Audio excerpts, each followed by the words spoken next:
Please help me extend a warm welcome to Miss Lea Salonga.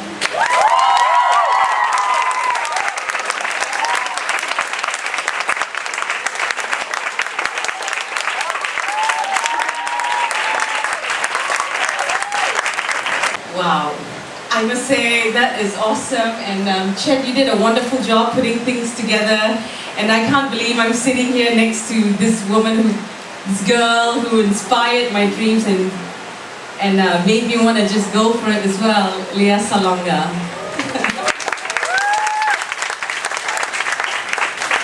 Well, boys and girls, I invite you now to listen to Miss Lea Salonga and for her to tell you the story of her life. Or to share with you stories of her life on stage at least. Miss Lea Salonga. Hi everyone. Before I say anything more, I just wanted to once again thank Bruce, Umemoto and Rama Mahmood for bringing me down here to Kuala Lumpur. The first time they brought me to Kuala Lumpur was about 5 or 6 years ago, and they treated my husband and me to our honeymoon in Pangkorlau. And I know, right? and so now they're bringing us here more for, for me to be able to show what I do. And I get to get up on a stage and I get to sing songs from some of my favorite musicals and just some of my favorite songs, period.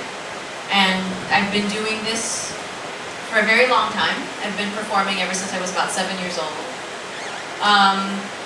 So it's been a 32-year career, and I know, it's longer than some people have lived.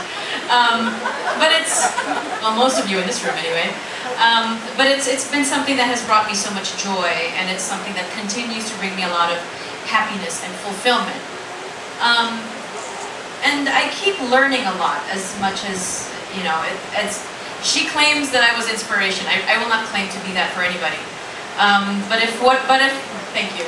But if what I do sparks a desire or a passion in somebody else, then that perhaps is my purpose to be here too. That there would be more people to see, oh, she can do that, then I can do that too. But it is something that makes me happy.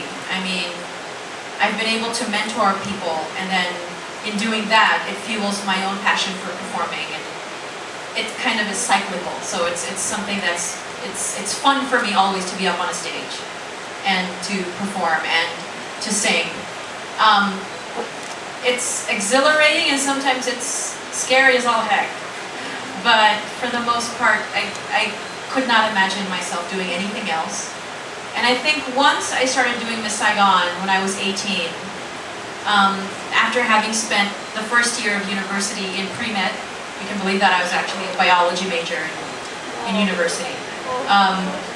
Doing that show changed my life. That was probably the defining moment when I felt the hand of God actually almost take me up by the collar and say, no, you are not going to do that, you are going to do this, and you do not have a choice.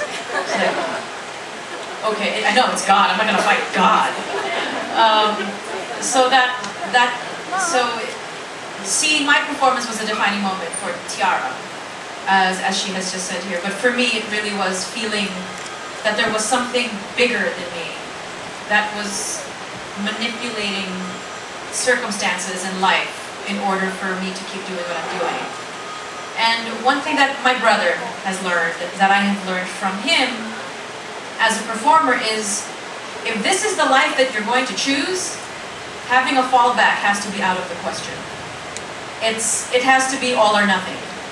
And so the most successful artists are the ones who are hungry because there is nothing else. There's no other option. There is no plan B. It's plan A or no plan at all. And that's very difficult for parents because they want their children to succeed and be able to support themselves. But as performers, it's not always the most financially viable profession to choose. It's kind of like becoming a nun or a priest or a monk, where you don't see any financial viability, but it's a calling that you cannot ignore. So I liken being a performer or an artist, whether it's the fine arts or whatever, as to following a higher calling that cannot be ignored. And parents are it's more difficult for the parents than it ever is for the kids. Because it's like you want your kid to be happy, but like, you're gonna starve. What am I gonna do? So it's tough. But my mother has been incredibly encouraging, and so that probably was the greatest gift that I could have ever hoped to receive. That my brother and I could have ever hoped to receive. It's a mom who completely understands that this is where we're supposed to be, and one who just continues to support us in everything that we do. To the point that now that my brother and I both have children, she sees if that same passion and inclination is in them. It's too early to tell. My daughter is only 4. She's starting to show signs of something, but we don't know of what. But I want her to see the world and try everything before she makes a decision to either follow in our footsteps or do something completely different. I'm hoping she does something completely different as a parent, you know? As a mom, it's like, honey, would you like to be a doctor? But you just never know. She'll say yes to anything. But it's a career that it's never smooth sailing ever the whole way through. There are moments where it's 2 o'clock in the morning, I'm waking up in a cold sweat, and I'm looking up at the heavens and going, am I really supposed to be doing this? Where there's so much self-doubt that creeps in the moments when you feel most alone and vulnerable. And then you find some sort of resolve or an answer to a prayer somewhere that kind of keeps pushing you to keep going. And it's difficult. It's even if you're a seasoned performer, there's always going to be some sort of there's still some sort of, not so much questioning that this is the right thing or not, but am I making this particular decision? Is this the right one, given the greater picture of my life? And yeah, there's always going to be that. But when I get up on a stage, kind of all the doubts disappear, because then it's confirmation that yes, this is what I'm supposed to be doing. And I have a husband who's extremely supportive and encouraging.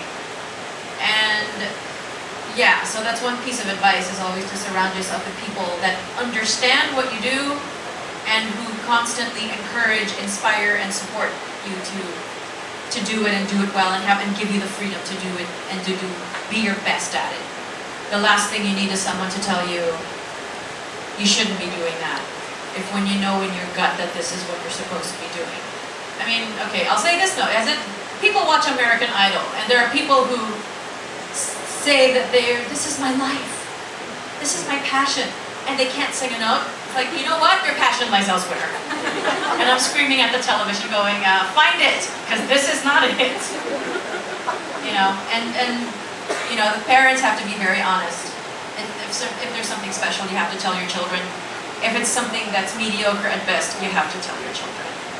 If it's really, really special, then you have to keep it going and pave the way for that success to happen. But if it's nothing special, if there's no magic,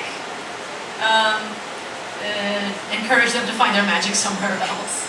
Because everybody has it. It's just, where does it fall?